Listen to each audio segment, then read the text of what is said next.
This weekend I had my niece over visiting with me, and we watched a movie called A Quiet Place. And I really wanted to see that movie for I think ever since it was in theaters, I just kept kind of putting it off, or I would forget about it. And we watched a few episodes of of Legacies, and then we were like looking for a movie to watch, and I was she's like, "Oh, that's really good." So I watched it, and it was really good. And it stars John Krasinski, who Jeff and I mentioned on our pop culture show a few weeks ago, is in the running and is in serious talks with Marvel to play Reed Richards, Mr. Fantastic, in the next Fantastic Four movie, the first ever actual Marvel Fantastic Four movie. But professional wrestling already has its Mr. Fantastic, in my opinion, because nobody moves and stretches his body and does incredible things in the ring like Zack Sabre Jr. does. Um, I could not believe the way he was stretching Kota Ibushi in that match, even Wow. though he lost, or the way that when Kota went for a double stomp, like a foot away from Zack Sabre Jr., somehow he just managed to completely avoid it and get him in a submission hold right away. It was The just sensational. the fact that you connected those two blows my mind. I was listening to you talk about Marvel and Fantastic Four and Reed Richards, and I'm like, okay, where's he going with this? He even looks like Reed Richards, dude.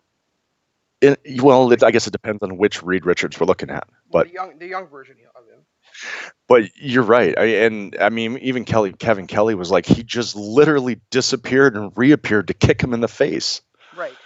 And it was when I watched that, I was honestly blown away.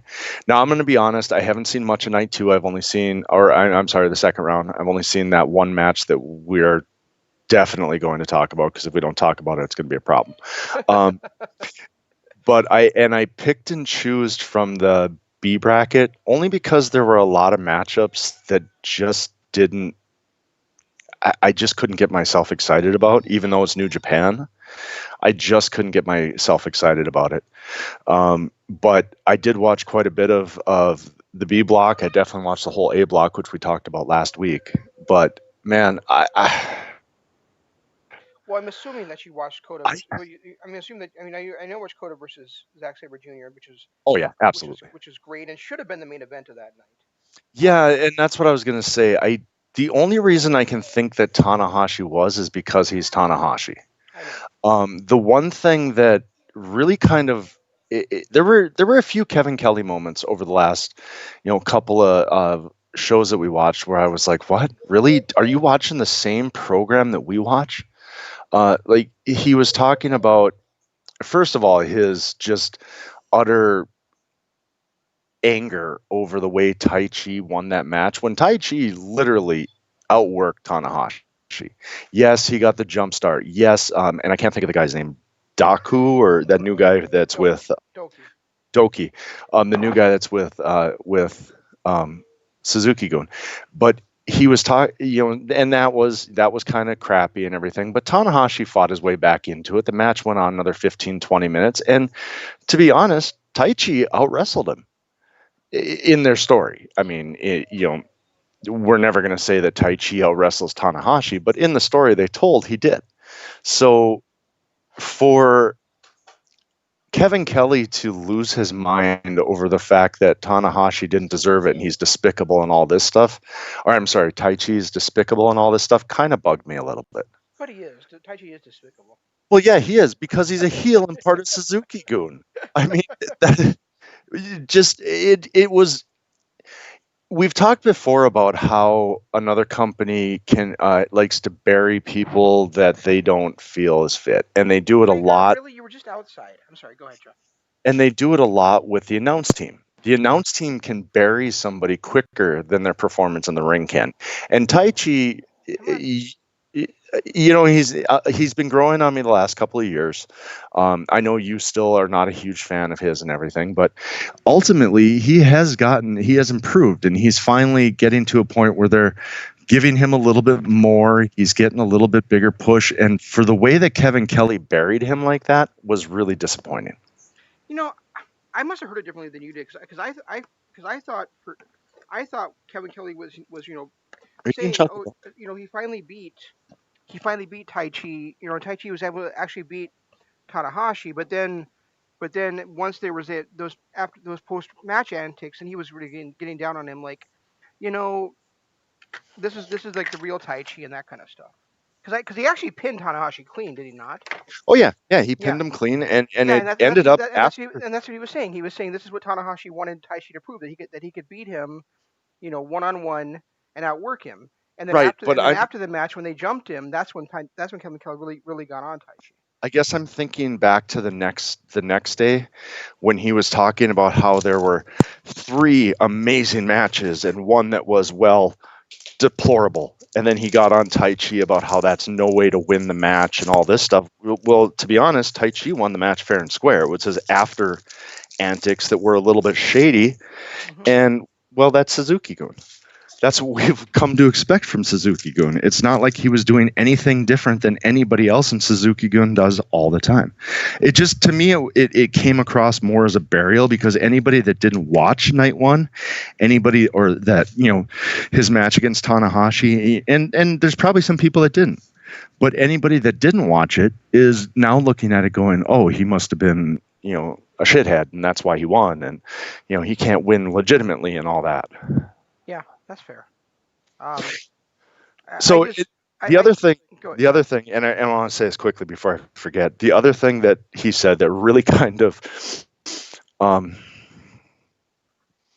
I don't want to say made me angry, but we're pretty close to angry on it, when he said that uh, Jado and Toro Yano put on a technical masterpiece. I think he was being sarcastic. I don't know, but it was one of those going, come on, Kevin, you cannot think that at all. That was one of the most, that is right up there as one of my top three worst, most hated matches of all time.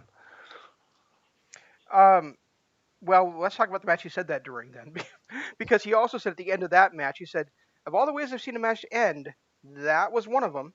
Um, Right. and and I thought it was really, like, a really creative way for a match to end. It was like I mean, I IM'd you this morning immediately when I got to work, and I said, um, what did oh yeah, I said I think I've actually seen everything in professional wrestling now. And when you said that, I immediately went on my lunch break and decided I needed to watch it, because it just, for you to have that kind of reaction, I'm like, all right, I need to see this. So I took a really, really early lunch break so I could watch it, and it did not disappoint. that that was one of the more amazing things I've ever seen. And I think I IM'd you about it too, saying that one thing I really like about Takahashi is he is straight up one of the best, not just junior heavyweights, but one of the best storytellers and technical wrestlers in the world. I've seen him put on just absolutely amazing matches, and some of the stuff he's done has blown me away. But he has also never been afraid of poking fun at himself. I remember it was a couple of years ago when he got in that fatal four-way, and he came out wearing a crash helmet because he was afraid he was going to get beat up again. And then now this, where he comes out with the hard hat, and he looks all scared, peeking through the curtain and everything. He might be one of the more complete wrestlers in the business. Yeah, it's weird if you say Toru Yano versus Hiromu Takahashi, you're not going to think of a story match, and this match definitely had a story to it. Oh, it did. There wasn't a whole lot of wrestling. There wasn't a whole lot of wrestling, but they had a storyline going in, and they played all the way through to the end of the match. Yano just couldn't help himself and ended up costing himself the match because of it. And for those of you who haven't seen it, I really don't want to spoil how the match ends, because it really is spectacular. It's something you have to see if you're a New Japan fan. So I mean, It's the it's greatest ending. it's the greatest example I've ever seen of Yano getting got by his own methods. It was the most creative ending I have ever seen in my life. I I remember I was watching it going, what the hell did I just watch? I need to see that again. And I went back and I rewatched the match because, I mean, it was only, I think, like 14, 15 minutes long. It wasn't a long match at all. But just everything about it from the very start, with Takahashi peeking through the curtain with his helmet on, to Toro coming out and with the clippers. And then, how many, 3 or 4 different clipper spots. And then there were scissors involved and the tape. And it was a thing of beauty. Yeah, and I And also and the other thing I absolutely, loved about it was it also kind of like continues the storyline of how the refs are so exasperated with Yano because the way the match ended, the ref had to be in on that. right. Well, yeah, he was just like, you know what, the hell with it, I'm counting. Because I mean, he didn't count up until then, but the second that door closed, he was counting. I know they were they were fighting outside the ring for the last 5 minutes, and Right.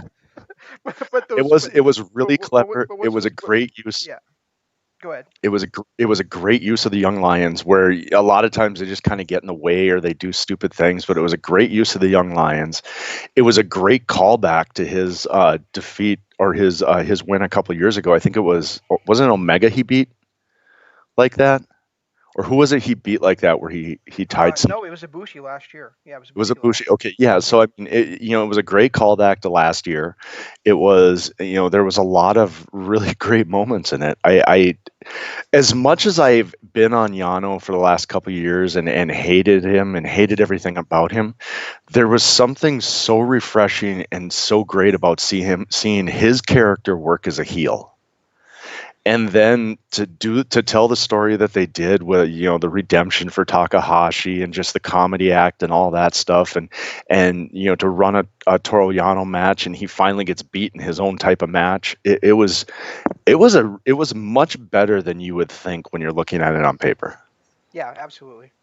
You kind of look at it, you roll your eyes, and I wasn't expecting much from it, but you're right. When he came out with the helmet on, I was like, okay, this is gonna be something special. And like I said, Takahashi is one of the few people that I have seen that actually can make fun of himself, be in a comedy match 1 minute, and then run out there in the next match and put on a 6-star classic. Yeah, and I, the other thing is that if Yano had pulled up one more pair of scissors or clippers, I swear to God, we would have to start calling him Turtle Scissorheads. right. Turtle Scissorhands. I mean, It was I enjoyed it. I enjoyed the whole lot, and kudos to Kevin Kelly for giving us the backstory on it too, yeah, so that it actually made more sense. Because if I didn't know about the backstory about how Yano treated Takahashi when he was a young lion and all that stuff, I would have been like, what the hell is happening here? So kudos to Kevin on that for giving that backstory. yeah. If we watched this Japanese commentary, we probably would have been completely lost. Yeah, it wouldn't have made any sense at all. Yeah. And then the other great match I thought in the second, I didn't think the second night of the second round was anything. There was anything good, honestly. That I Okay, you know I haven't gotten that far yet, so I'm sorry, the second night of the first round, I should say. Like the main event was Evil versus Kojima. I mean, I it didn't wasn't. even watch it. Yeah, yeah. So I mean, to me, but I loved Show versus Shingo. I I thought that was outstanding. I thought it was great for Show to finally get that victory. I was surprised by it. I was surprised as hell because Shingo I was getting was pushed really so shocked hard. by it. You I know, was really shocked by it. And I remember saying to you as soon as I finished watching it, going, Show he is a superstar in the making. Mike Lacey. Like he has got something. Yo is good, and the Yo versus Bucci match was really good too. But Show is, as a singles competitor, I think Show might be head and shoulders above Yo. Yeah, it's hard to argue that. I mean, they're definitely He pushing him that way. he's got something about him, and it's not just his power; it's everything. Although I'm still trying to get used to him with that dark hair and not wearing the golden tights. That's going to take me a little bit.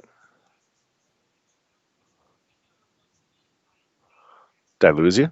No, I'm here. I'm just trying to get my dog to listen. Oh, well, good luck to you. Well, they're uh, not cats, so it's a good point. My cat is judging me right now. So No, I think I think we talked about this last week, but I mean, Show or no, maybe it was just over text, but yeah, there's no way Show was a junior heavyweight anymore. no, No not way. at all. He's He's huge. But huge. we've said that about And Shingo and too. I think I don't think he can wear those gold tights anymore because he grew out of them. He'd ripped them apart. He had to get new outfit to wear. Fair enough. But he looks a lot more like Shingo, and we've been questioning Shingo being a junior over the last couple of years, and he looks a lot like Shingo now. He's got the same build. He's got the same, almost presence that is undeniable. And the fact that lost in the first round just blew my mind. Me too. I did not see that coming. Even though it was shown, I knew there was going to eventually be a payoff to that storyline. I just did not see that coming. Yeah, and me neither.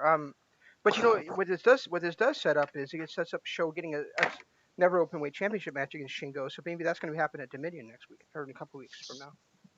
Yeah, that'd be nice. I wouldn't mind that at all. No, it's good to match these two put on it with each other. I wouldn't mind it whatsoever. But that was definitely the match of the B block. I think if I had to pick one match from the B block, that would be it. Yeah, I that's definitely the best match so far in the B block. I mean, we talked about last week of how great the Nagata versus Suzuki match was, and trying to think what the other great one was. All of them.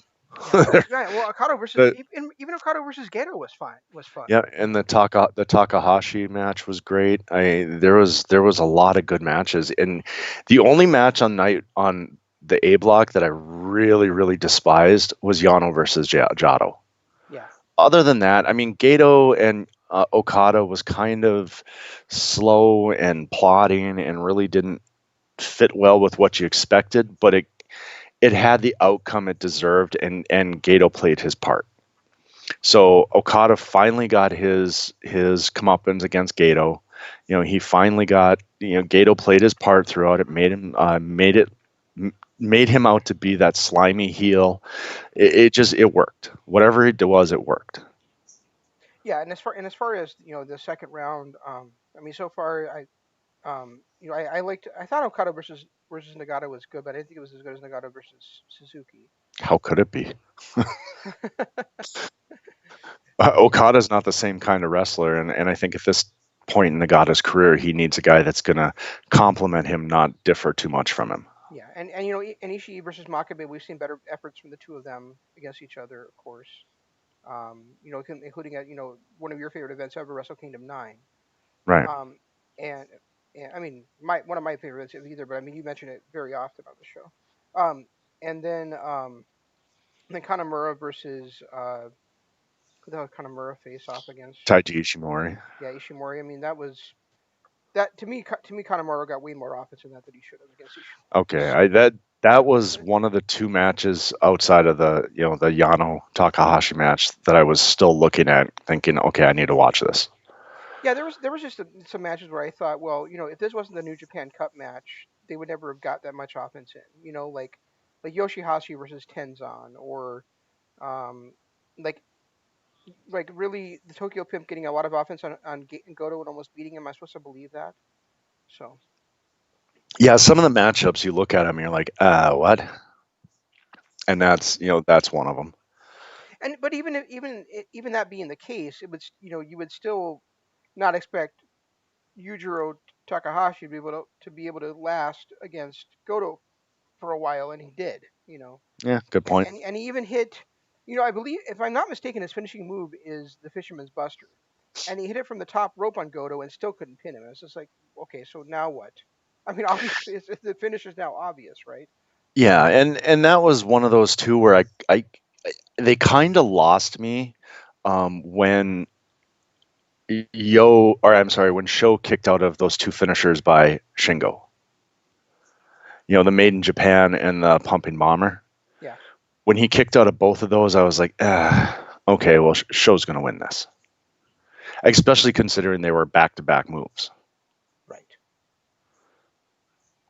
Yeah, so I don't know. So I mean, that's where we're at so far. The second night of round two isn't until tonight. Tonight. Tonight, technically, yeah. And then I won't see it for a couple of days because I won't watch it without the English commentary. Yeah, and that's I've been noticing that too. But it sounds like they're at least opening up to the fans, and I don't know. I mean, maybe it's me, but I disagree with this. They're opening up to 25% capacity, Hmm. and WWE is pushing for it. New Japan is talking about by Dominion they should have 25% capacity, which is 3,000 to 4,000 people in that stadium. With a global pandemic going on, and let's face it, it's not over.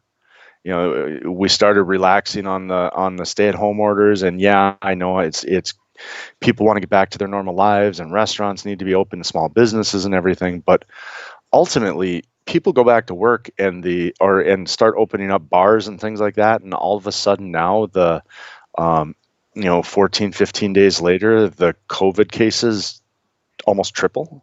Hmm. So maybe it's a little too soon to be opening up like that. I don't necessarily disagree with you, but I would say that it's different doing it in Japan than it would be here in the United States. Here in the United States, they tried to open up beaches, and they said, just you should just be biking on the beach and going for a walk. You shouldn't be swimming or Yeah. suntanning, and And then people were 4,000 people show up 4,000 and go people swim. show up and go swimming and bring a cooler and beers and but in Japan, I really think that they will adhere to the social distancing. They will all wear masks. They're not going to crowd each other because they're just too respectful of a country. So Well, it's so so I I think so I I do said to you. so I do really think that while I do agree that it's probably too early, I would say that if they're going to do it anywhere, Japan is probably the place to do it. Well, and it's like I said to you earlier, is that Japan has, as long as I have known Japan, they've had masks on. Right. So, they take um, safety with the public a lot more serious than anybody else ever has. Hmm. And when I'm talking about, I've been watching on and off Japanese wrestling since the mid 90s. And even back then, you'd see people in the crowds with masks on. Right. You don't see that in America. And I think that might be, you might be right there. That might be one of those things where they might be the best people to try it. Yeah, I think they are, and I mean, I don't know. I guess it's ultimately up to the fans if they want to do that, and they're working closely with the government. So whether if the government's going to allow it, I guess it's New Japan's going to trust what the government is telling them too. You know, so but I guess we'll see how it goes. Well, this is weird. It's saying this video is private. Oh, did you So, set it up to be private? no, Because you can choose as public. You can choose public or private when you're setting it up. I didn't want it to be private. Oh, come on, big boy. You know you did. I did not. For some reason, it was. I don't know what's happening here. Go check on my other dog here. Hang on a sec. Um. So do we want to talk about Dynamite at all? Uh, I did want to talk a little bit about AEW, not necessarily Dynamite. Um, my issues with AEW recently has been the fact that they're really, really into stop and start booking, Mm-hmm. like badly into stop and start booking. It's how many people over the last 8 months have we seen get this humongous push and then all of a sudden just disappear? I mean, Darby Allin, I think, is hurt right now, but he's really kind of gone on the back burner since his last big time loss. It started with Scorpio Sky where he was pushed to the moon, then all of a sudden just nothing. Lance Archer got that treatment. It just seems to be happening time and time again. I don't like the fact that they're really not pushing towards any long term stories outside of possibly um, Orange Cassidy and Jericho. Other than that, there's really not any long term stories that are going on. And then, you look at the fact that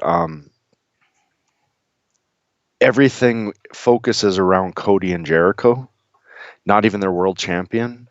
It seems like they're almost lost with what they're doing. Yeah, I think the last time that they had any kind of a main event or closing segment that did not feature Jericho or Cody was that terrible empty arena match between Mox and Swagger, or I'm sorry, Jake Hager. And and honestly, I am so down on AEW right now. You just went on mute. I think your dog hit your. Is that better? Yeah, that's better. Okay. Um, I am just so down on AEW right now, and a lot of it is just because I hate that TNT Championship. I hate that it exists. I hate that Cody won it. I hate they're pushing it so goddamn hard. 2 weeks ago they said that it was a an open challenge, and that Cody had picked the guy coming in, But then they said that, but then they said it was an open challenge, and he signed it signed it in himself. And then they said that Arn found him, and it was Ricky Stark. So I mean, it wasn't, not that it was a bad choice. It's just that, be consistent with it. If it's an open challenge, then you shouldn't be recruiting the person to have that challenge for you. It should be, it's an open challenge where anybody can go out there and challenge you. Well, I mean, the first couple of weeks they had the open challenge. It was announced the week before, Yeah. and then and you just still got unplugged again. Then they went with announcing Jake Hager for Fighter Fest, which pretty much just kind of blew the open challenge out of the water for the next couple of weeks. Hmm. It's just it's inconsistent. It seems like they are spending too much time. And I don't want to say too much time on Cody because there's a lot. Cody has a lot of fans. Um, he's getting the love. And I will say AEW does put on good wrestling matches. Their women's division is becoming a strength. Their tag team division is a strength. They have a lot of talent. They tend to put a lot of emphasis on wrestling, but ultimately I don't see their storyline development any better than what is happening in WWE. Maybe a few better promos. But as far as storyline develop, the shotgun booking, the fact that there's no real long-term storylines, the stop and start booking, the fact that every month we have to have a new challenger for each one of the titles, it's getting to be repetitious and honestly no better than what we've been seeing in WWE.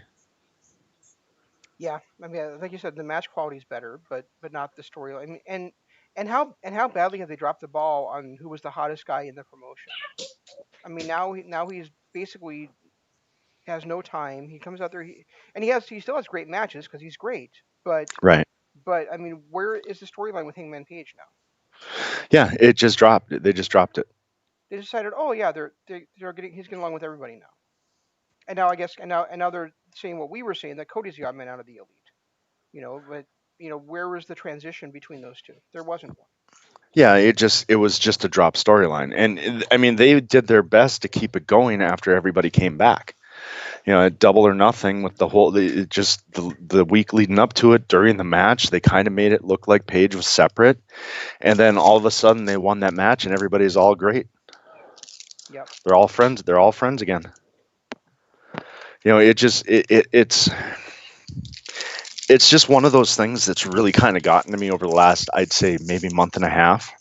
Well, I guess I can't say it. Yeah, I guess about a month and a half is when they came back to having a full roster or a semi-full roster again. Yeah, something like that. And But it's just ever since they've come back, I gave them. We saw seeds of this happening while they were, they had a limited roster and nobody was there, and they were doing tape shows. But we gave them the benefit of the doubt because, well, it's AEW. They did so good before. But it's like it's just right now I'm having a very, very hard time distinguishing AEW from NXT. hmm And I'm going to say NXT because I think they are better than WWE proper as far as storytelling and match quality goes. But we get similar type of matches on NXT. We get similar stories on NXT. I'm not seeing much of a difference between them anymore. And 4 or 5 months ago, there was a huge difference because NXT started taking the WWE route. yeah, and the thing is that they can make time for, it's like they just they get new talent signed in, and then they just scrap the storylines they had going. Like, now that the Bucks are now that the FTR is in. FTR is there, now the Bucks can focus on them instead of on the tag titles of Page and Omega. And Um, then all of a sudden, what was the best long-term storyline they had going was just scrapped, just yep, dropped. yep, No and then questions asked, just dropped. and then Brian Cage comes in, and all of a sudden he's the top challenger for the world title. And a Uh, great storyline that they could have had going for another couple months with Brody Lee is dead and gone. and then they bring in like you mentioned, um, uh, they bring in Lance Archer, and he's got this great undefeated streak going until he runs into Cody, and now we've barely seen him on television since then. Hmm. It's and it's I really hope that they're telling a long-term story with Colt Cabana right now, because if not, we're gonna have the payoff in tomorrow night, and then we're gonna be back to 1 month stories, which is what I hate. I really hate like 1 month long stories. I think they need to go a lot longer than that. Well, it's, shotgun booking Uh huh. is what it is. They're not booking for all in. They're booking for next week's show. And that's one thing that WWE has been criticized about over the last couple of years. Granted, there was a time, and a lot of people, and um, Eric Bischoff, I heard it on 83 Weeks. He said that was one of the things that people that came over from WWE, and one thing he learned about WWE, and he even said, he goes, he doesn't know when it stopped, but one thing WWE always did was they focused on, this is where we want to be at WrestleMania next year. Now, how do we get there? Yeah. And that's I But that also meant that they're not willing to change their minds either, for the most part. well, yeah, and the only time they ever did is injuries and things like that. But it's not a bad idea to say, okay, this is where we want to be at All In next year. This is who we have on the roster. This is where we want to be. But then go ahead and something different comes along, eat it up. Like the whole Daniel Bryan thing from WrestleMania 30, the Kofi Kingston thing from 2 years ago. Hmm. You know, jump on that when it starts to happen, when it becomes organic. But it's not a bad idea to have some vision and a goal of where you want to be a year from now and kind of work towards that. No, it's not a bad thing at all. I'm just saying that you have to be, have that as You the have to be general flexible. outline, but be flexible if something else changes. Right. Yeah. Um, And I agree with that. um, and the other thing is that and this isn't necessarily the promotion's fault, but it doesn't help anything. But my interest level being reduced due to the fact that three of my favorite people on that roster are now suffering injuries. You know, Ray Phoenix, Chris Statlander, and well, Britt Baker obviously, but she's there every week anyway. But then It's also funny how Darby much Allin. we hated Britt Baker a year ago, and now she's one of the best parts of the women's division, and we're sad that she's injured. I never actually hated her. I just thought she was over pushed and overrated. And but now she's had a chance to show her personality. She's developing as a heel. I thought she was terrible as a babyface, and I thought she was really green in the ring. Yeah, and she was terrible as a babyface. I'm not gonna disagree with that. There's certain people that are just natural heels, and I think she's one of them. Yeah, and so was her boyfriend. Exactly. I can't see Adam Cole as a face ever. No, he's done it for brief stints where he was setting him up being a heel, a bigger heel. Right. Exactly. And that's what the best heels do. Yeah, he's one of those guys, kind of like a Ted DiBiase. He's just always going to be a heel to me. If he's a face, I'll still boo him like a heel, just because that's what he is. That's where he excels. Ric Flair is another one who was so much better as a heel. He was a natural heel. He was never really good as a babyface. No, he never. Well, he was not good as a heel either. But we'll leave that aside. Right. We're not going to get into that discussion again. I'm a little disappointed about this video being private. I wonder what I did wrong. I have no idea.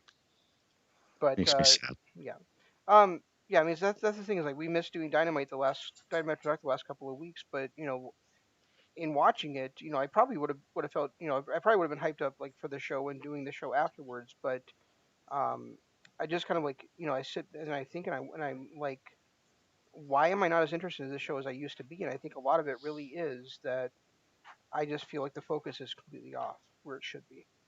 You know? No, it's set up as public. I don't understand why it's private. Yeah, I have no idea. Well, I'm a little disappointed. Teapot.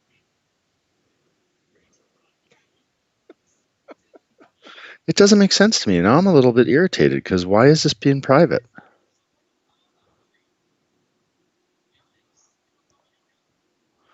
I wonder if it's because I'd messed with the audio. I wouldn't think so, would you?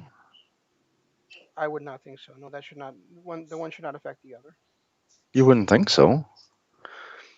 But it's maddening because it's literally it's set up for public, yet it's It's saying this video is private. Yeah, that's very odd. So I'm confused. Is it at least rolling on Lords of Pain? Yeah, yeah, it is. Oh, good. So at least we'll get some listeners. um, And it will be on Patreon here soon too. And one thing, a programming note that I want to get out there is that Patreon, we're going to have a busy week next week. We've got at least 3-4 shows depending on AEW, and if we're going to continue doing that. Okay, you're going to have to wait until Daddy's done. Okay. well, we got Fighter Fest next week and this week, so I think we kind of have to do it. Oh yeah. So I mean, we got Kingdom of Honor next Tuesday. We've got AEW and Night One of Fighter Fest on Wednesday. Um, and hopefully it changes. I mean, Ring of Honor, remember we had to take a few month break from that, and because their booking was terrible, and then it got better. Um, maybe that's what we need to do with AEW. I guess I don't know. It's just I'm just not enjoying it like I used to. That's the No, I, problem. I see. The thing is that I think they are doing things that are going to keep me interested in watching because I really want to see the Bucks versus FTR. But it's not going to be a weekday show. It's going to be a pay per view. They're building for it at Double or Nothing.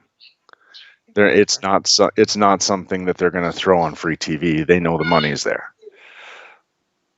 Have they even made an announcement about John Moxley yet?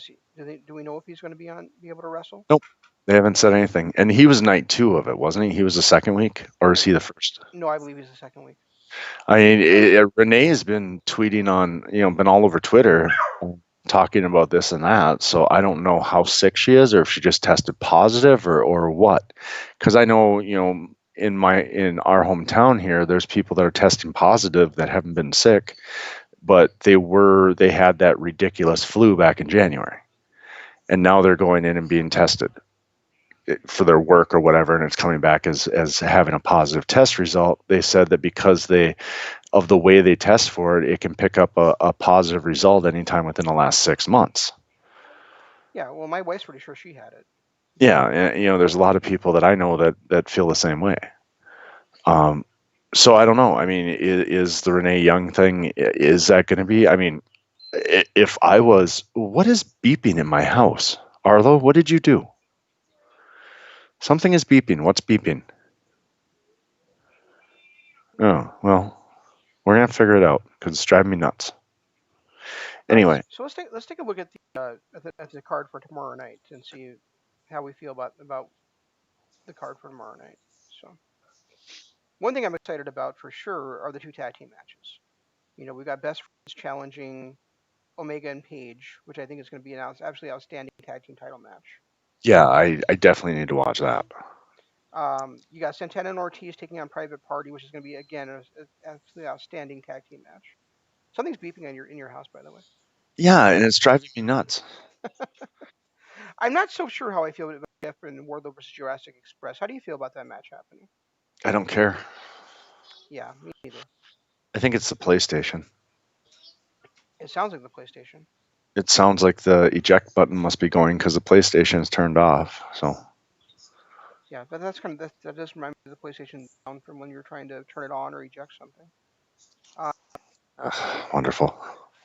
but yeah, I mean, to me, it's just gonna be another example of Luchasaurus losing again when he should be one of the guys being pushed to the top.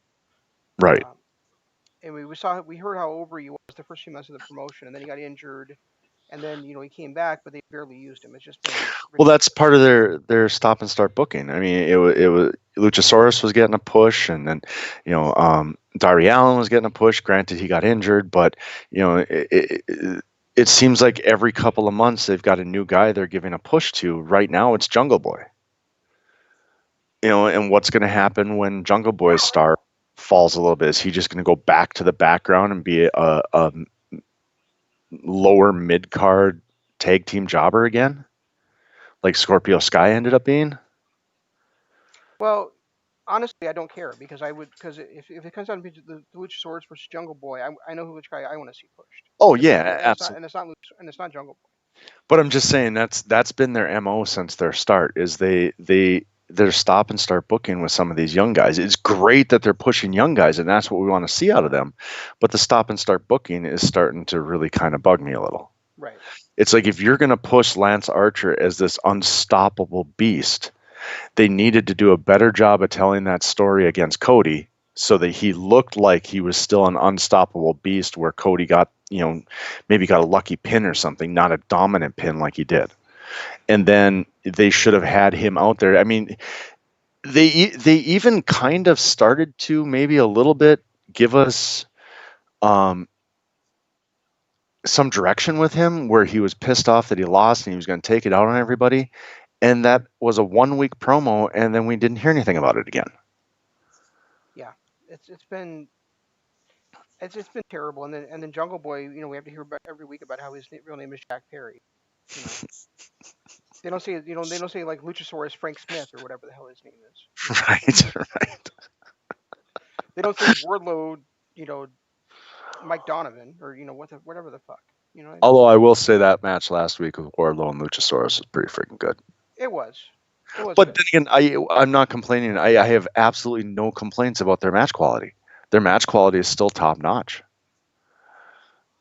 Yeah, it's just that I feel like things that are going places are things that I don't care about, and or I think the wrong things going on. I just my problem is I don't see any long-term storylines happening, and I don't see any. I see too much stop and start booking. And I'm sure they're going to book the TNT Championship as the main event for tomorrow night's show, and I don't care about the championship or either of the challengers right now.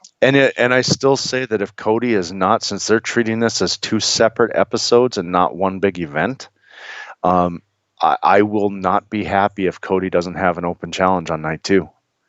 Because that's been his thing, is he will defend that title on every show. Well, then you better defend it on both halves of Fyter Fest. Yeah, and the is that MJF has a great argument against him. It's like, how come I'm not getting that title shot when I beat him undefeated? Well, technically it's an open challenge. He should be calling for an opponent, and the first person to come out should be doing it. So MJF should be able to take it, but the problem is that's not the way this open challenge is working. That's what I mean. Is if you can book Jake Hager 2 weeks out, why aren't you booking MJF a week 2 out weeks out or 2 weeks out when he actually has beaten the champion, right? And does not have a loss on his resume. Yeah, there's a lot of issues with it that bother me. And let's see, what's the other match on? Oh, and then we have Penelope Ford on Hikaru Shida, which of course is going to be outstanding. So.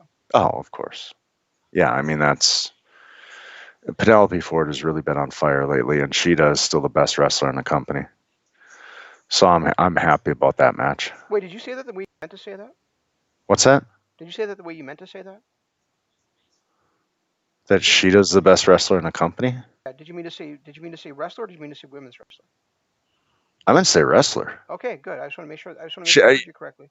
So. Right now, she is the best wrestler on a week in, week out basis. She absolutely is. I agree. But then again, we're not seeing a lot of the top-notch people week in, week out. Like Kenny isn't out there every single week. Shida is. Yeah. Well, I mean, she's at least. I mean, even if you want to take Kenny and Paige into consideration, she's still the best singles performer in the company right now. I'm going to go on a limb and just say she's the best overall wrestler in the company right now, simply because she's the one out there performing every single week. She's every match she is, everything she's touched for months has been fire. And that doesn't mean that Kenny is not still a treat to watch and somebody that you need to definitely watch when you get a chance to, but ultimately he's not out there every single week. No, he's not, and he doesn't have the task that Shida has of trying to carry an entire division kind of on her shoulders. Not just carry a division, she needs to make a division. Because up until, with Britt Baker being hurt, up until this run out of Shida, the women's division has really been painful to watch just because they haven't gotten their due. And now with Shida as champion, they seem to be getting their due. I mean, you're getting the rise out of Penelope Ford, which is long overdue. Britt Baker is a joy to watch every single week. You've got uh, I can't think of this Anna Jay, who I'm a little disappointed that she went Dark Order-ish already after only one televised loss, but she was really impressive against Sheeta in that loss. Yes, she was. You know, there And you haven't even mentioned your favorite women's wrestler yet either. Statlander. No, big. Oh, I hate you. Oh, yeah. So yeah, there's Big Swole too. But yeah, I mean, Rhaegar, back off. I'm definitely a fan of their women's division. I'm definitely a fan of Sheeta. I think Sheeta is doing something that nobody else in the company is doing. She's compelling storyline. She's well, and I think that's another thing that works into it too. Is Kenny might be out there with um, putting on amazing performances, but ultimately, what storyline does he have going on? They dropped the Page storyline. He hasn't been in a storyline with Pac for what, 6 months now, or well, about 4 months now. So he really doesn't have anything going on. Can you filibuster for a minute? Oh yeah, and I mean that's one thing about Sheeta is Sheeta is maybe because she's the champion, so she gets a little more opportunity. But I honestly I can't say that any wrestler has been a more consistent performer in the company than Sheeta. I mean, Sammy has been great, but who knows when he's coming back? You've got Darby who's out injured. Who knows when he's coming back? He was absolutely amazing before his injury. Um, I thought Lance Archer was a compelling character and storyline that he had, but that got dropped after his loss to Cody. It just, as much as I love the wrestlers and love the product, I'm really getting thrown off by the lack of storytelling, the lack of the stop and start booking, the lack of long-term storytelling, the lack of, we talked about this a couple weeks ago about how it seems to be, it might have been last week actually, about how it seems to be the same, you know, half dozen, six, seven, eight wrestlers on every single week. Like for me, a perfect example would be, break up Lucha Brothers. They're both better as individual wrestlers. They both could do pushes. They both could get a push on their own. We don't need to have a 30-minute epic match to start the show and a 20-minute epic match to end the show. Maybe we could trim, 15 minutes off that and throw another match on there. I don't want to get into a 10, 12, 13 episode 2-hour show where everybody's getting 3 or 4 minutes. I think that we could still have great tag team wrestling by having that opening match be 20 minutes long instead of 30 minutes long. And then, maybe we have a squash match, and then, but breaking apart Mysterio, or I'm not Mysterio, but Rey Fenix and I keep wanting to say LA Park, Pentagon would be huge for their singles division and actually give Moxley some new faces to wrestle. And they could do what I thought they should have done all along, and that tag team to tag with Pac in Death Triangle should have been hybrid too. I think that would have given them some exposure, would have given a couple of guys who really, after their heel turn, kind of fit what Pac's whole thing is. It makes more sense to me.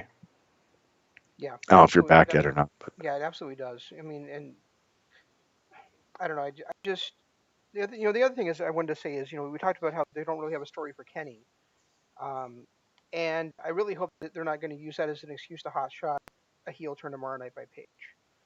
Where Paige turns to Omega, they lose the title as the best friends, and now you got Omega versus Paige. If they turn Paige heel at this point, after showing the Bucks as basically the heels for the last 3-4 months and dropping the storyline, I'm going to be more pissed off than I was before. Yeah, what I really want to happen is the Elite to win the match and then have FTR, because FTR keeps tag team, and that kind of thing. And I think FTR facing up against Omega and Paige before they get to the Bucks would be great. Yeah.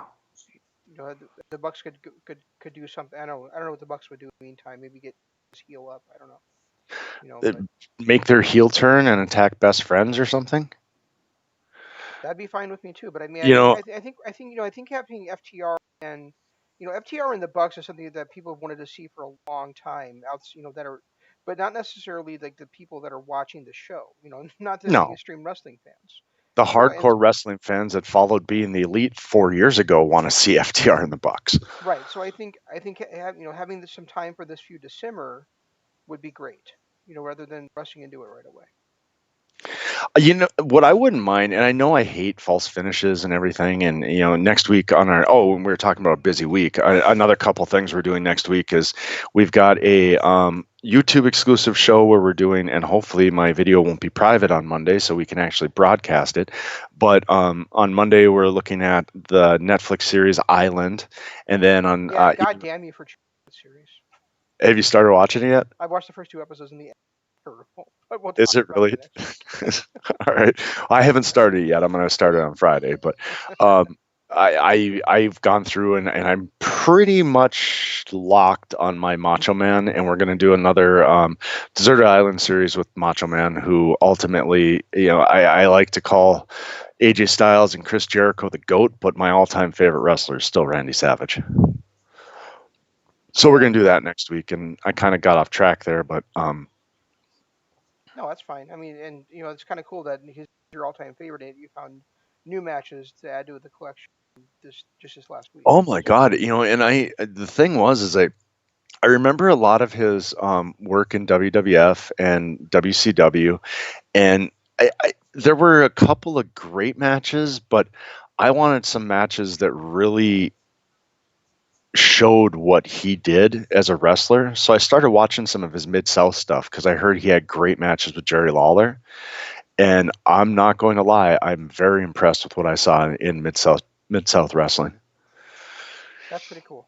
And then I sent you that video. Did you get a chance to watch that of his first ever appearance on Mid South? I did not watch that. No. Oh, you got to watch that. He comes out, he cuts a promo, he interrupts a match, beats the hell out of everybody, and then cuts a promo again, calling out Jerry Lawler. It was his first night ever in Mid South. Oh, interesting. Okay. It's about 10 minutes long, but it's 10 minutes that's really really worth it. Well, maybe I really don't want to watch it on my phone, so maybe I'll look up the link and watch it on my big 120-foot screen. So You're not going to want to because it's really choppy, bad. It looks like JFK footage as far as the camera goes, to a point where, and another match that I watched was the Loser Leaves Town match between him and Lawler, and the last 2 minutes of it was scrolling film where it was really choppy and staticky. So you might not want to watch it on a big screen. It might annoy you more. oh, okay, fair enough. But it's I definitely found some gems in that, some stuff that I was really happy I got to see, because it kind of showed, the Savage that we got to know, which ironically wasn't very watered down from what he was before. Which a lot of times WWE, because they don't want to offend, and even back then in the '80s with the cartoon era, they never and the rock and roll, or the whatever era they were in, they didn't want to offend anybody, so they kind of watered down people. Like Jake Roberts was a watered down version of what he was in AWA. Hulk Hogan was completely transformed from the great heel that he was into the Hulkster. You had watered down versions of a lot of wrestlers. Jim Duggan's another one, Bushwhackers, but Savage was not watered down. He brought a lot of what he was doing in Mid South to WWF, and I don't want to say necessarily improved it, but he didn't change his character up very much at all, Oh, interesting. Okay. which was really fun to watch. And it was really fun to watch him against Lawler and against Rock and Roll Express and a couple of the other matches I saw him do. Yeah. So that's what we're talking about. So we're almost at an hour, but did we want to talk a little bit about Impact? I was thinking about that, and I don't know if Impact. I mean, why don't you set it up before I kind of give my thoughts on it? Well, Impact recently lost the services or fired, or who depending on who you believe and what happened. No, they Um, fired. Tessa They, Blanchard. they fired her because she refused to do her job. Right. And so I I looked at that and I kind of like shook my head and I mentioned to Jeff that Impact just can't keep their champions, and they really need to start looking at signing people to long-term contracts, ironclad contracts, or having something else in place so that this doesn't keep happening to them because it's pretty embarrassing. Out of their last 15 people to hold the championship, two are with the company right now. And the funny thing is one of those two is their golden child franchise who they could have put the belt on a year ago and he could have held it for a year and the fans would have loved it. And that's Eddie Edwards. Yep. You And the know, other one just lost the title to Tessa Blanchard. right, exactly. And then there's Sammy. And Sammy's another one who should have gotten a long, long run with the belt, not just what, a 2 month run like he had. Yeah, 2 or 3. Yeah. So And then like looking at the other people in the promotion, Rob Van Dam's held the title, Rhino's held the title, and Ken Shamrock has. So really they've got 5 people in their promotion that have held the. A lot of them were like years and years and years ago. You know. oh, and now Moose, you can't forget Moose. He's the TNA or he's a TNA champion right now. Uh, Or did I miss something? the self-proclaimed TNA champion. Yes. He's the TNA champion. Yeah, he's the self-proclaimed Moose. TNA champion. Moose. The legend Moose. known as Moose. And it was funny too because we were talking about that right before he came out and announced himself the TNA champion, is how he never really got a run. He should have, had a run as champion and all that stuff. So it was kind of funny for him to come out the next night with holding the TNA championship belt and declare himself the champion. Yeah, it really was. But I'm also just kind of like to the point where I'm just so annoyed with the way TNA has handled, or Impact, I'm sorry, has handled this speaking out movement that I really don't even want to watch right Talk now. about it anymore. Well, I I don't want to watch Impact right now. I've been saying how great they are, how great their TV show has been, but at the same time, I have no faith in their management. I have no, I hate to say that because it's Don Callis doing it, but I mean, look at the decisions he's made over the last few years that have just kind of blown up in his face. like bringing all the ECW guys in. And then you're gonna put Michael Hogan to the mood. He's about to win your world championship, and you fire him because of something that happened. Well, I mean, I'm sorry, you suspend him because rumors about what happened years ago with another promotion, and then which by the way, even if the rumors are true, it still happened with another goddamn promotion. Right. Um, but then you fire him because he get into a fight with Sammy Callahan. And I said this to Jeff. I said, if pro wrestling didn't exist, you couldn't make this shit up.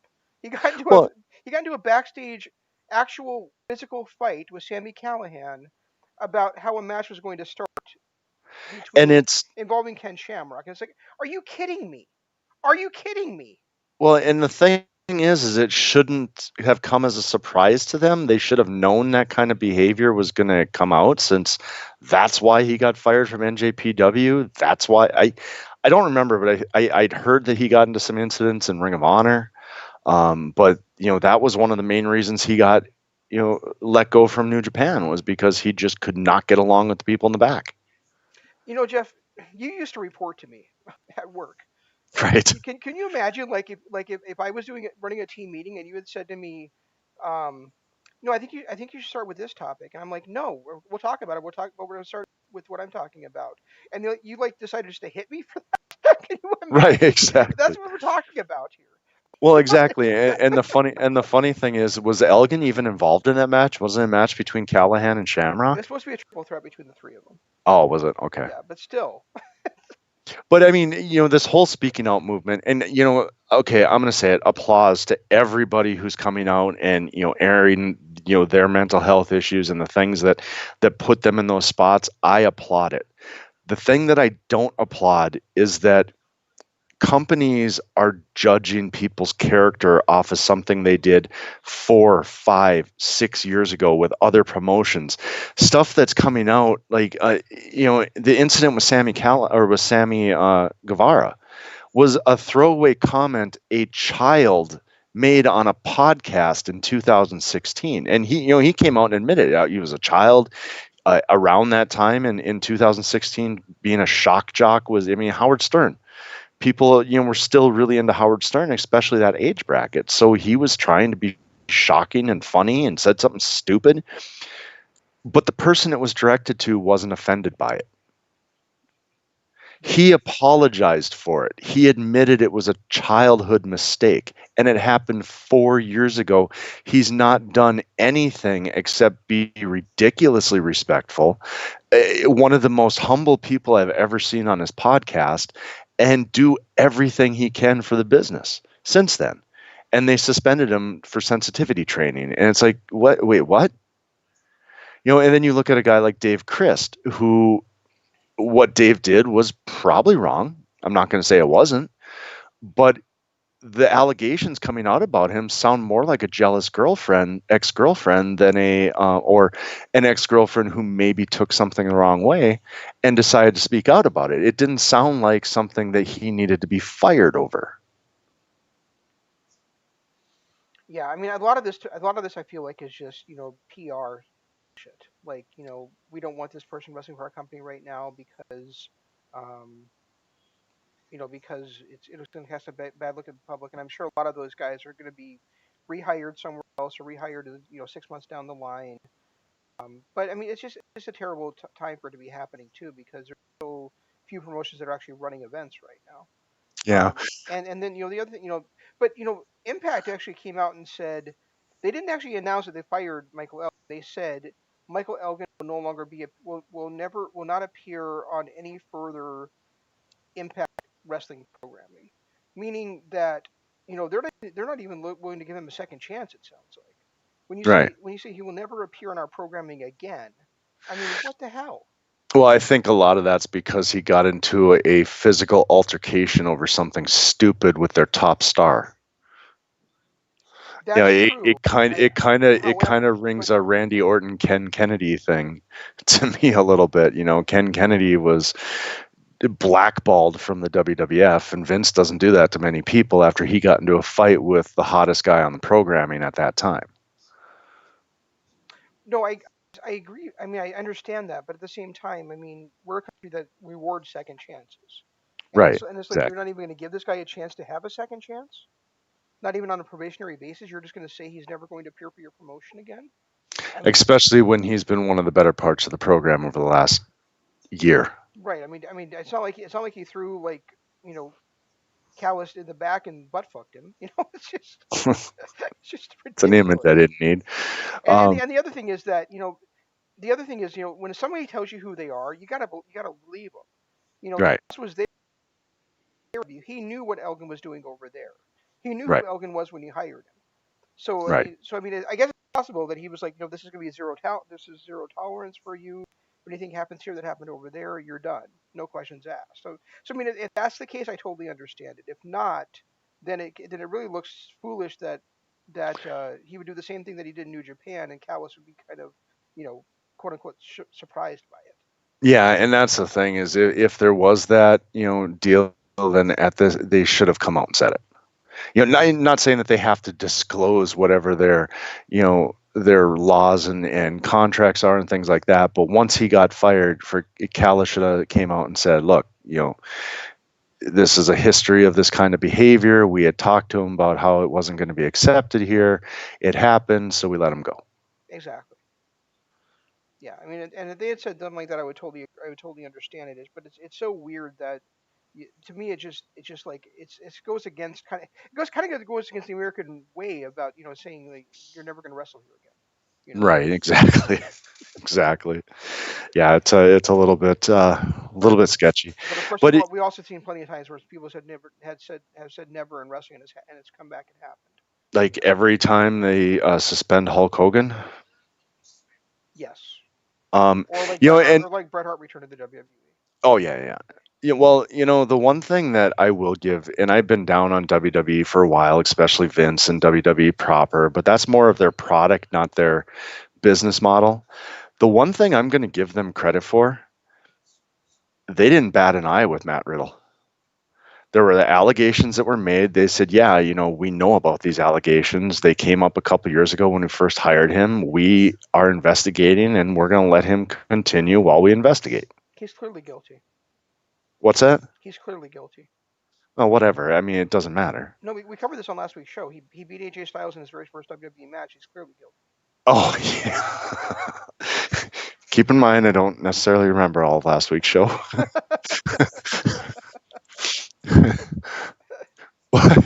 but yeah, I mean, I'll give them credit as they didn't buckle. They didn't say, "Oh, you're fired," like everyone else seems to be doing. Yeah, yeah. What have I haven't been following what WWE has been doing with their guys. So have there been a similar stance on Jordan Devlin and Travis Banks, or because I haven't because seen. Devlin is, as far as I know, is their current cruiserweight champion. Well, Travis Banks wasn't working with them anymore, was he? I thought he was still with the UK brand, but I could be wrong. From what I understood, is he was doing some kind of independent thing, or Well, maybe it was he was a independent. Progress Tag Team champion, but he was It still. well, it was Progress that kind of dumped him. I don't know if NXT did. That's what I was Same. asking. That's what I was asking. If you knew. Yeah, and I guess I haven't heard anything. You'd think if WWE were going to can somebody for that, but Travis Banks, that's another one. Some of the things he did is, yeah, it's not acceptable. It's not, he shouldn't have done it. Hindsight 2020, he probably regrets every second of it. But ultimately, it came across more as a bad breakup. Right. They had a year-long relationship. If he was really that abusive, don't you think things would have came up about it during the relationship? Yeah, it wasn't his Not, wasn't his a lot of it was, if I'm not mistaken, wasn't something about him was that he was it was a student that was training he was training. yeah, it was a student that he was training. She was a 17-year-old girl. He was at that time, I think, 28, so it was a couple of years ago. But she was a 17-year-old girl, and yeah, that's wrong. Um, especially, I don't know. I guess I don't know England, but in the U.S., it's definitely wrong. And they dated for a year, and now 3 years later, she's coming out talking about how after they broke up, he tried to get her back through drunken texts. And, he didn't handle it correctly. He didn't handle it properly. He didn't handle it like a real man should. But, we all make mistakes. Now, some of the things that she said, I can't confirm or deny about the way he treated her while in the relationship. But I guess maybe it's me, but I don't understand how she could have went along with it for a year if she wasn't enjoying at least some of it. And I'm not. I guess I shouldn't have said that. I retract that, because I'm not trying to downplay the victim. It just, from the information I have seen, it seems more like a bad breakup. And maybe she was miserable. I've been in miserable year-long relationships myself, and didn't want to get out of them, but I took responsibility for my staying in them after the fact. Yeah, I mean, I think a lot, but you got to also think about the fact that if he was her trainer, he had a position of authority over her. He had Right, a and position of that's power and over that her, and he could have refused to train her, complete the training. He could have refused to get her bookings, anything like that. If she was trying to get out of a relationship, even if it was abusive. and if that's the case, she needs to come out and say that, because I haven't seen that. What I've seen, the text messages she shared, the stuff like that she shared that I actually saw, did not say anything like that. The one thing that she did say that happened during the relationship is that he would deny, or he wouldn't admit in public that they were together, and that he cheated on her multiple times. But she never said anything about him holding his position above her. Okay.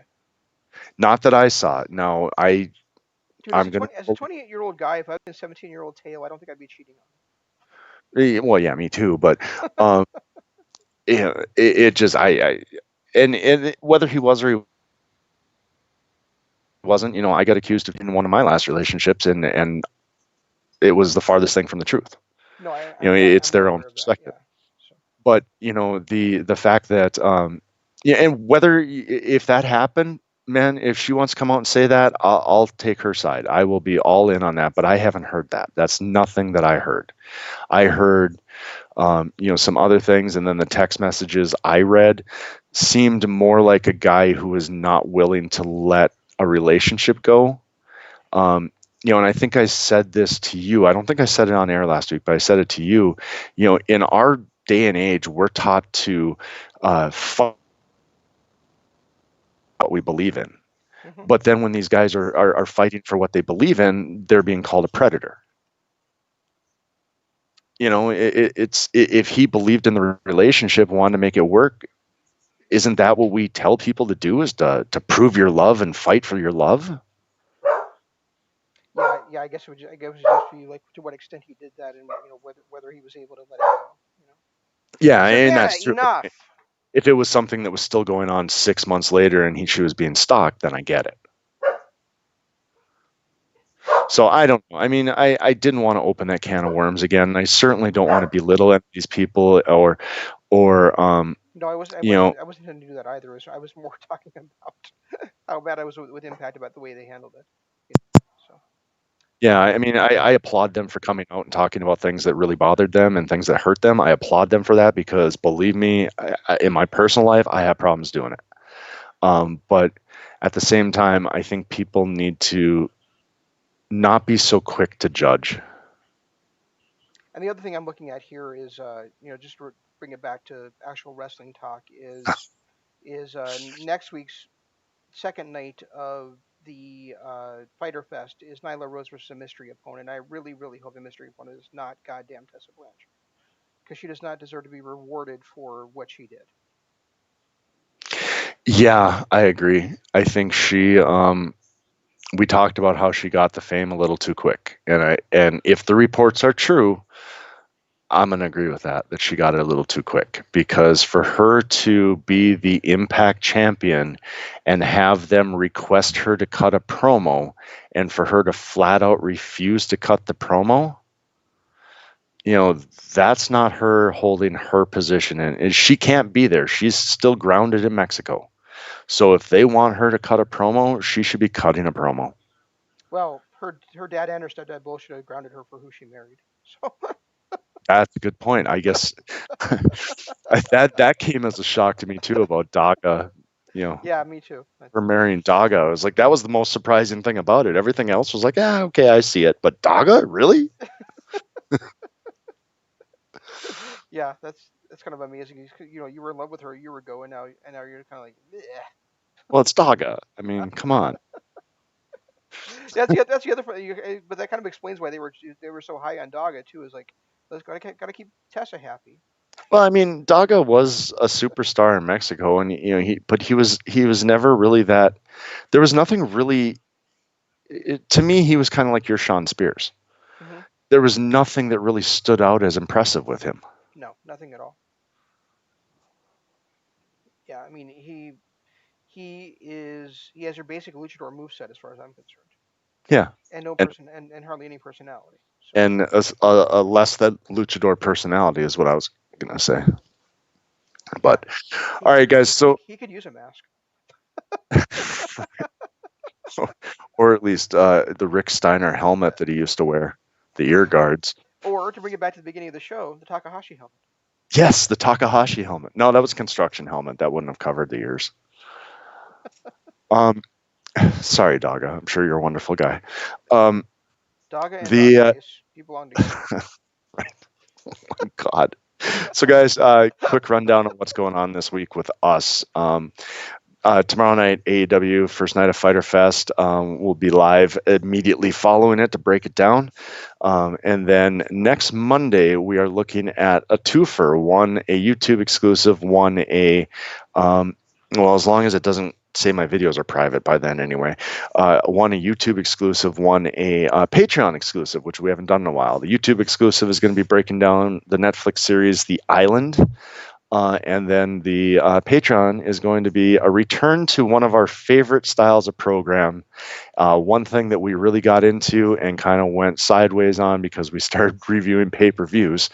But we're going to break down the career of Macho Man Randy Savage and pick 4 matches each that if we were stranded on a desert island, we would want with us. And I think you might be surprised about a couple of the matches that I picked because I dug deep with the matches I got.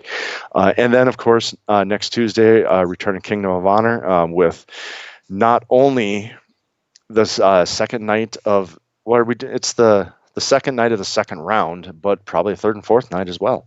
And then whatever else is going on in the wrestling world at that time. So I did mention our Patreon, YouTube. If you're listening to it, well, you're not because for some reason it's private. But if you're listening to it on Lords of Pain, we appreciate it.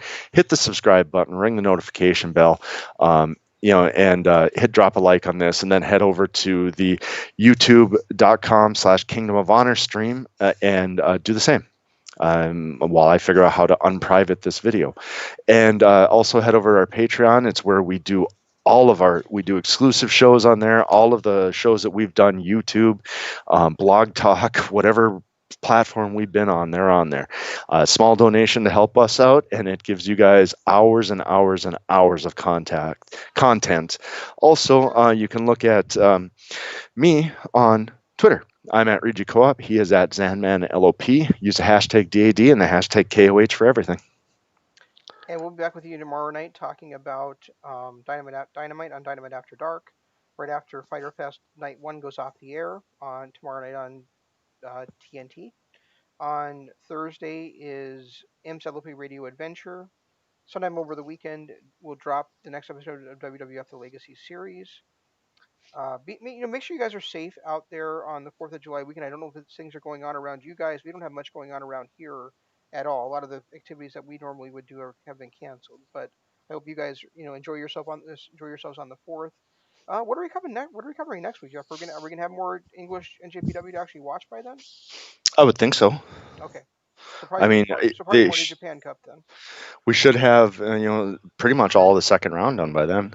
I mean, I guess I don't know how much he's going to be able to get done, or Kevin Kelly's going to be able to produce, but we should be able to have some, I would assume. Yeah, well, I know that so probably in a couple of days. Yeah, so probably we'll have some to watch. If not, we'll figure something else out. So right, exactly. That's all we've got. We'll try to do better next time. This is Shane Unplugged. So Shane saying long days, pleasant nights, and Jeff saying goodbye. Shane, are you still there? Are you there? I am still. We do Shane Unplugged on this show now. Right?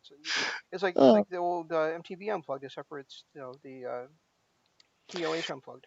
We should start a pool and see. Get everyone involved. We'll place bets on how many times you're going to get unplugged and when.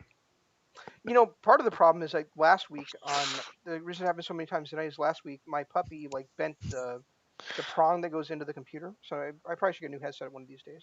That might not be a bad idea. All right. So yeah, the whole long days, pleasant night thing. Yeah, long days, pleasant nights. Goodbye.